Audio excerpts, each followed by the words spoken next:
In difficult economic times, there are two situations. One situation is where a person is just pretty good, they're okay. They have enough money, their business is going all right. And then the other situation is where people are really financially struggling. Now the Torah commands us that every situation in life, we view it in the best possible situation.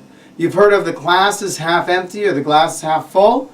No, Jews always view the world as the glass is half full. Both of them are right, but we always try and find the best possible outlook on every situation.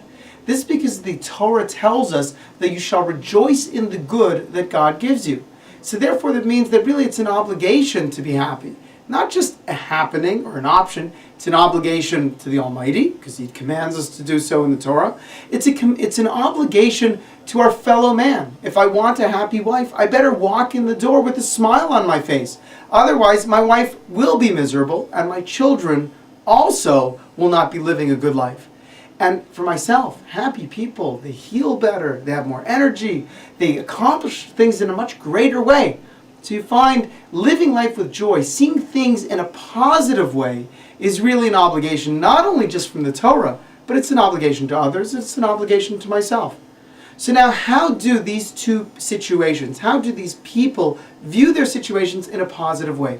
So if a person has enough money and things are going well for them in difficult economic times, so then first of all they should view it as a kiss from the Almighty. That even though they might be working hard and they might be smart, still it's their good fortune that is allowing them to survive difficult times. The other thing is a person should view that if they have resources, they must use those resources to benefit the world. Tikkun olam, a basic Jewish concept. We are here to improve the world, whether it means building a building or raising a family or providing jobs for others. I'm not talking about the 10% of charity that we give off of our income. I'm talking about the 90% of our income that we have a basic obligation to build the world with. That's how a person who has means deals in difficult times. What about the have-not, the person who really struggles? Well, the first thing is also that person needs to view their life as the glass is half full. How so? The Talmud tells us that when God wishes to punish a person, to give them challenges, first He hits our money, then He hits our bodies, then He hits the ones we love, and then eventually God forbid, ignores us altogether. So if a person is having difficult financial times, they have to realize, thank God, this is the Almighty's message He's sending me. And maybe it might not even be due to anything that I did. Yes, there are those who are reckless and those that are foolish. But many people that go through difficult times, it's not that they're being reckless or foolish. It's not that they are necessarily doing anything wrong. It's just that they're being put in a situation where all of a sudden they have to appreciate their families, their talents, and other blessings, more subtle blessings that the Almighty has given them. The other aspect is, yes, they have to rejoice in not having the obligation to build the world in the same way the person with a lot of money does.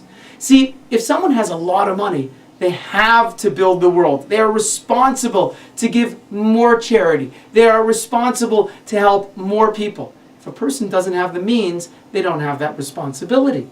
Well, you might say it's a great responsibility to have. God, test me, please. But still, most people fail the test of wealth. Most people don't really use their opportunities to the best way possible. So if a person has their opportunities limited by a lack of wealth or difficult times, they should approach those times with joy in a way that they should stop and say, thank you, God. I have my health. I have my children. I have my family, my community. I have my basic necessities, and learn to enjoy life from that perspective. Do we have to enjoy life? Yes. In any situation, whether we are riding high in the mountain or whether we are low in the valley, the Torah tells us and shares with us wisdom in how to find the most blessing in our particular situation.